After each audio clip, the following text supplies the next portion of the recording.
My name is Kurtis Minder. I'm the CEO of GroupSense and the author of Cyber Recon. You're probably here because you clicked on a QR code, and you probably shouldn't be clicking on things, but thank you for doing that.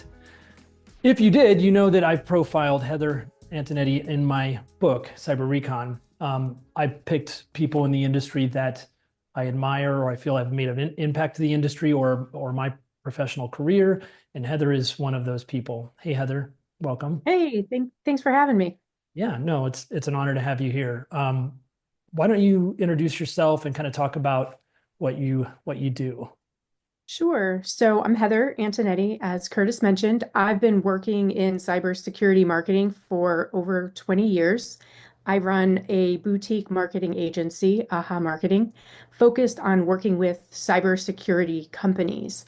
I've worked with large and small companies, but I have a real passion around the startups and kind of getting into the trenches with the founders. And through that work, I've discovered over time that they have so much excitement and so much detailed knowledge about their product or service that they've created that they struggle to communicate the value of it to normal people and their buyers. And so oftentimes the ideas go unheard and value unrecognized. And so I've built my business around helping bring those ideas out into the world, translating if you will, the technical bits and bytes to business storytelling. I think you can probably appreciate that, Curtis. We did some of that work early on when GroupSense was founding way back oh so long ago. Yeah, and it's not just about the translating. It's also there's a lot of noise, right? So if you're a small startup, especially in cybersecurity, you may have competitors or companies that have products that overlap with yours that have a lot of VC money or a lot of marketing dollars to throw at that. And how do you tell your story in a way that differentiates you and still gets the attention of the people, the would-be buyers or the people that you need to hear that story? And Heather's been very good at that. And she's one of the more technical marketing people I've ever worked with. And also, I think one of the things that you do really well is you help entrepreneurs, sort of tell a story. Not just marketing bullets about what the product does, but wrap it in a narrative that is helps with the translation, but also gets the core value across in a way that's not salesy, I guess, is the way to put it. Yeah, I think one of the things that's really important to me is to remember that for me, a lot of marketers get caught up in the idea of leads and ICPs, ideal customer profiles, and buyer personas, and all of these terms that dehumanize people. But at the core, we are selling a product to a Mm, person who has feelings, concerns, and needs. And so when you take a step back and you think about how are you helping that person who's making a decision for their company instead of how do I sell my thing to that person or that persona, right. you connect better. And a lot of people lose sight of that. So it's been my mission to help people focus on the people in the business.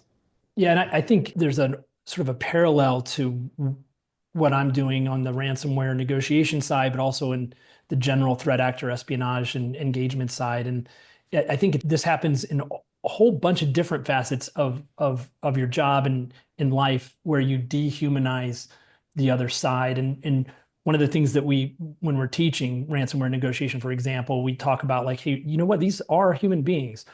I know they seem like, these amorphous, chat room on the dark web people, robots maybe, but they're not. They're actually human beings. And one of the things I wanted to do is tell a story because in order for you to get your arms around what these entrepreneurs are building or selling, you really dive in. And we've known each other for a really long time. And, in order to get plugged into like what GroupSense was doing on the cyber espionage side and stuff, you were really sort of adventurous.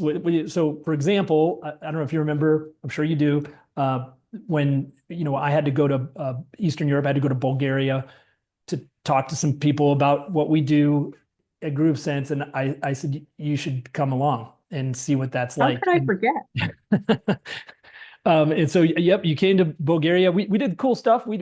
Obviously we did a lot of work, but we also went on some hikes and met some cool people. But the funniest part of that story that I remember is we had, in order to save money, because we're a fledgling startup, right? In order to save money, we shared this Airbnb in Sofia, Bulgaria.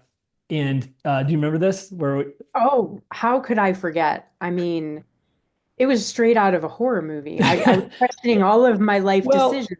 for the audience, in Bulgaria, I guess there's, at least in Sofia, there's not a real concept of like a homeowners association for the multi-tenant buildings, right? And so we're renting this Airbnb in this multi-tenant building, and of course we put our stuff there when we came during the day. We went to our meetings, we went to a dinner, and then we're on our way back. And now it's at night, and we're walking up to the building, and the uh, I just remember there's like none of the lights worked. Like we had to Well, I walk down a remember dark alley. We had to walk it down a was in an dark alley. alley. Yeah. We almost missed it because it looked totally different and They very painted scary. Yeah. the number for the building on the side. And it looked like It something was out of a movie, giving like do a not steel enter door, vibes. right? Yeah. And then we Yeah. walked up how many flights of stairs? Like five, Three, four, three. five, Okay, a I'm lot. exaggerating. But the best part, the punchline is when we got to the door and I tried to open it, the door handle just came off. Yeah. Well, you And we forgot thought we about were the going to have to single like, fluorescent bulbs that were flashing oh, because they were yeah. about to burn out. I have a video of this Yeah. somewhere. The musty basement smell of the Right. whole. But But as bad as it- that was, the yeah. relief that I felt when we opened the door and it was this Mhm. beautiful, bright, clean, it's like Mhm. we stepped from one dimension to another. And this is the sort of the dichotomy of like not having a Yeah. homeowners association. So the common areas are like a dungeon, but the Hmm. units themselves are completely renovated. And obviously, using some of my lock picking skills, we were able to actually still get in the door despite all of the mechanics of the door falling apart. Who That knew was a there good were time. so many parts inside a doorknob anyway? Right. I had Well, never seen them all before. as I say at work all the time, it builds character, Oh But yeah. but Character but was my built point that. is you immerse yourself into the companies and do some adventurous stuff to understand the life that we're living, so that you can help us tell those stories. Maybe not those stories, but the stories about the business better.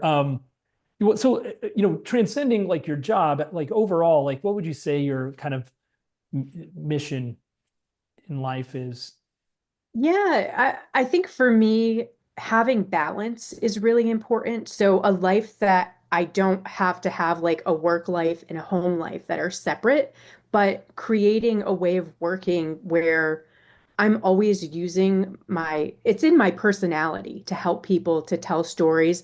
And so it's very blurred for me, the lines Right, between my work and my personal. I think it's the same for you. And I think for a lot of people, especially in the cybersecurity industry. right, And so for me, doing things like adventures and getting out and hiking or setting crazy goals, like I ran a marathon this past wow, fall, all of those sorts of things that help me kind of get out and take a break and get perspective. So having the ability to have that kind of balance in life has been really kind of part of a mission. It allows me to be present with my family. My kids are adult now, but over the years, right. architecting my work in a way where I could be at their events and activities and support them while also supporting my colleagues in my work. So I would say I, that for me I is actually probably my biggest. used a key word there, architecting, and that made me think of your class.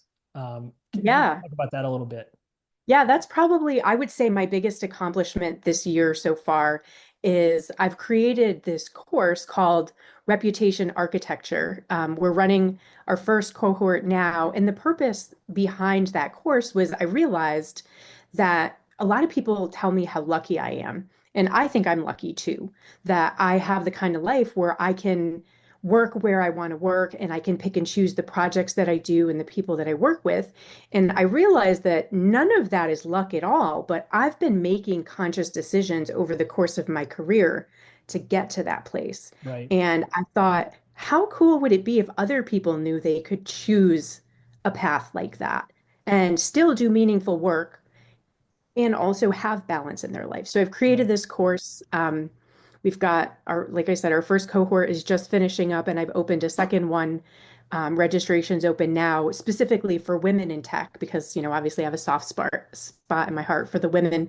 Yeah. And then there will be another one for cybersecurity professionals that I'll open up registration in about a month. That one will happen in May.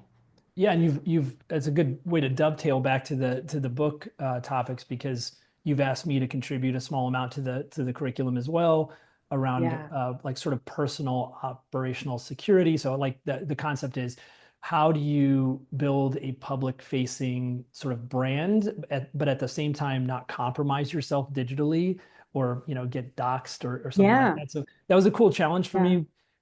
Well, first of all, it was necessary because that's just my Well, situation. you're doing it right now. It's my Yeah. situation. Yeah. And considering I spend a lot of time, like, arguing with, organized criminals online, I probably should pay attention to that. But also the longest chapter in Cyber Recon, the book, is on operational security. It's written from the perspective of a practitioner trying to protect themselves, but then, a lot of that actually applies here to this particular use case. And actually, Yeah. spoiler, I think that's going to be the next book. So I'm working That's on awesome. taking some of the content from Cyber Recon and some of the content I built for your class, and turning that into a longer form narrative that eventually hopefully be my second book on operational security. So that's Oh, exciting. that's awesome. Yeah. Yeah, that's very exciting. And It's, I think, then I will need your help to market it. well, you know where to find me. Right. I think it's a big, what I've heard from a lot of the people that I've talked to one-on-one about why they don't have more of a presence on LinkedIn or Substack or even some of the other social media channels is they're really worried about risk, personal Yeah. risk, and Yeah. compromising on their And it's privacy. warranted. That's a fair It is concern. Yeah. warranted. Yeah. Yeah, so I'm glad that we were able to work together and put something in place that will give everyone that footing to say, I'm managing risk. That's the language everybody who is in this course Right. speaks, Yeah. managing And so risk. So the class is out now. What's next for you? What's your next big thing you're gonna do? yeah, I would love to take a vacation. I'll probably do that at some point. I'm actually going to be out in San Francisco speaking at B-Sides, running a workshop kind of aligned to some of the course work, very specifically around the imposter syndrome angle of things. And so Wow. one of the things I've learned working with so many founders and really smart technical people is they have no idea how smart they are. And they have those internal voices that are telling Mhm. them to be quiet in the meetings and their ideas aren't tested and proven and keep it to themselves. And they don't go out and share and promote their work in the way that they should and get the credit that they deserve. So Right. I am very excited to be doing that session and hopefully helping some people realize that they do have a lot that the world needs to hear. Yeah. Well, that's great, because I can identify with that personally, and I do see it in my job on a regular basis, where some of the smartest people in the room are also the most reserved and quiet people. Yeah, It's it's part of true. the You got to look at personality. the quiet Yeah. ones. There's a Right. lot going on behind their eyes. Right. You Exactly. get them to talk Exactly. about it. Well, Yeah. Heather, thank you for joining us and allowing me to profile you in Cyber Recon. I appreciate it. It's an honor, and you will be helping me promote the next book as well. So, Well, the honor is mine, and I very much look forward to that. all right. Thank you. Thank you, Heather. And for everybody else, if you didn't get here by clicking and failing the test and clicking the QR code in my book, you got here some other route. Please check out the book. The book is Cyber Recon by Kurtis Minder. Thank you for joining.